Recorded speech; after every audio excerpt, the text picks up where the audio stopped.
The riots of LA in 1992 originally started with the video of Rodney King being unnecessarily beaten by the police. This was obviously not the first time white people have used their authority inappropriately, but it was the first time that it got attention because it was filmed. Throughout the film, it became evident that African Americans in South Central had a different lifestyle than white people.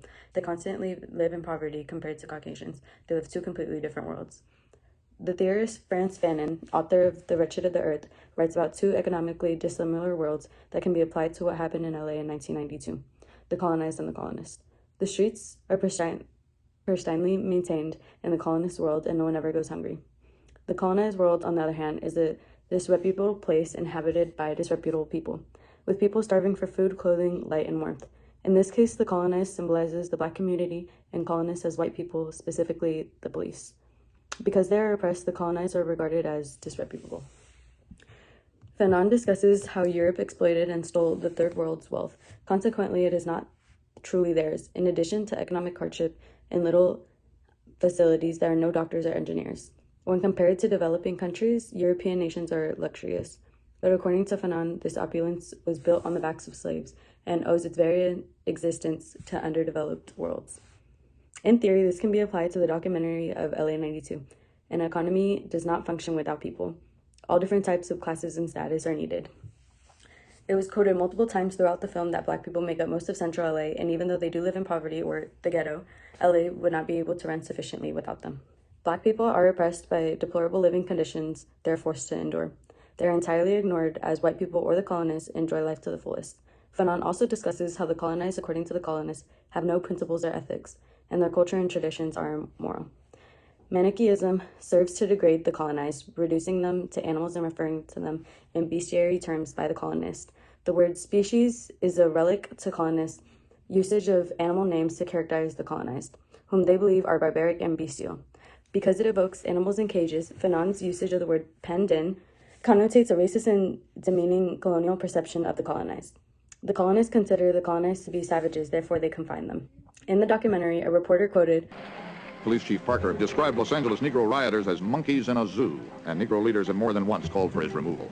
It is utterly common that multiple authorities of law enforcement refer to Black people using animalistic vocabulary. They believe that they are dangerous, uncivilized animals. One of the two officers who beat Rodney King with batons that evening relayed a message after the arrest to another cop car saying, quote, sounds almost as exciting as our last call. It was right out of Gorillas in the Mist. One policeman involved in the beating said, quote, I haven't beaten anyone this bad in a long time. Another joked later, saying, I'm sure the lizard didn't deserve it. This is exactly what Fanon was talking about. They degrade Black people and don't even view them as humans. They are stripped from their humanity. During the trials for the cops that beat King, Lawrence Power was asked if King was an animal. He responded with, No. He wasn't an animal, was he? No, sir, just acting like one. He was just acting like one? Yes, sir. Was he acting like a gorilla? No, sir. Fanon goes on to discuss how humanity and values are cited, and the colonized are advised that their revolution should not be one of regression. The colonized, on the other hand, do not believe that they are accountable and do not regard the colonists as authorities. Therefore, they are naturally hostile. The colonized are always encouraged to be reasonable when they begin to reject the colonists and rise up. The colonized are forced to adopt white morality, yet for the colonized subjects, being moralistic simply means rejecting the colonialism's violence. This is similar to what happened in the movie in LA 92. Tom Newsom, civil rights attorney, gives a speech discussing how officers want respect and order, but do not apply those same morals within themselves. He states that is to respect for law and order, and more particularly what they mean is respect for law enforcement. Now, to really understand the problems of these people, you have to understand what law enforcement has meant to them for 100 years. We're talking about the white man's law enforcement that's responsible for many of their parents being chased out of the South on one pretext or another. Under those conditions, you can understand that the people aren't going to be reverent about law enforcement and the men who enforce the law. Fanon believed that political justice could not exist without violence, as this is how it came to be in the first place. Same thing with the riots. Police brutality started the uproar of the riots. The peasantry is frequently excluded from nationalist political groups, yet the only peasantry, according to Fanon, is truly revolutionary. According to Fanon, the liberation of a nation and the restoration of that nation to its people will always require violence. Decolonization cannot be achieved with a tacit agreement because colonialism was and continues to be a violent process. It is a tool for gaining power since the colonists introduced violence into colonial society, and decolonization can be achieved by retrieving and utilizing violence. Examples of this is seen throughout the entire documentary as they attempted peaceful protests, but they were not heard. A protester was recorded and talked about the issue briefly. Sitting in there talking about peace. Every time somebody talk about peace, we get a foot in our ass. Right. I'm not talking about peace no more. Eventually, they resorted to violence. They started to attack cars that crossed intersections in LA.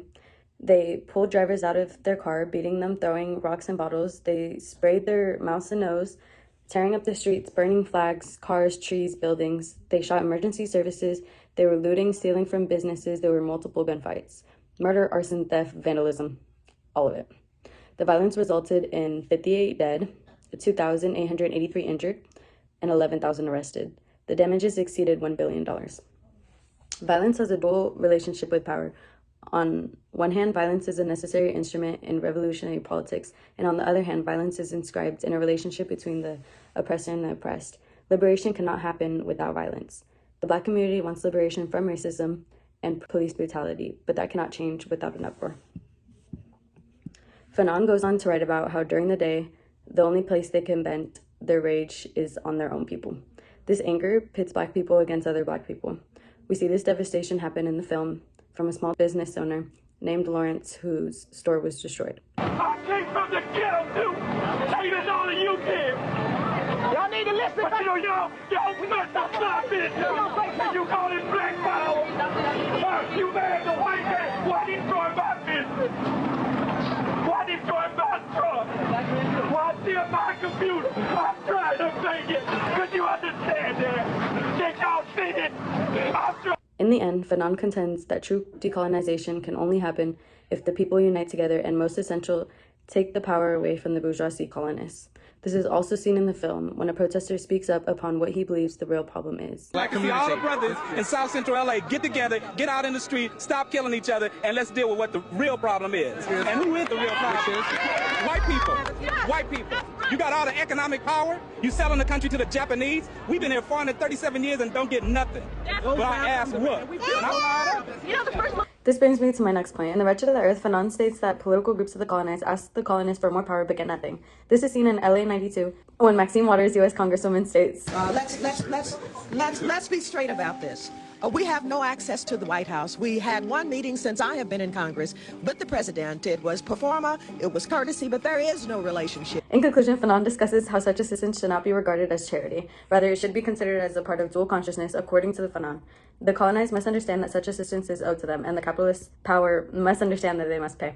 And that's exactly what happened in the riots of 92. LA received the consciousness of being exploited and they retaliated. According to Fanon, regardless of whether the colonized countries attain independence or not, the colonial power retains authority over the third world. Even the most sovereign nation is held under the authority of a European power on some level, whether it be an outright occupation or economic or political dominance.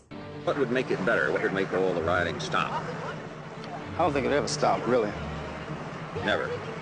I mean, it may not be like this, but it'll never stop. I don't think. McCone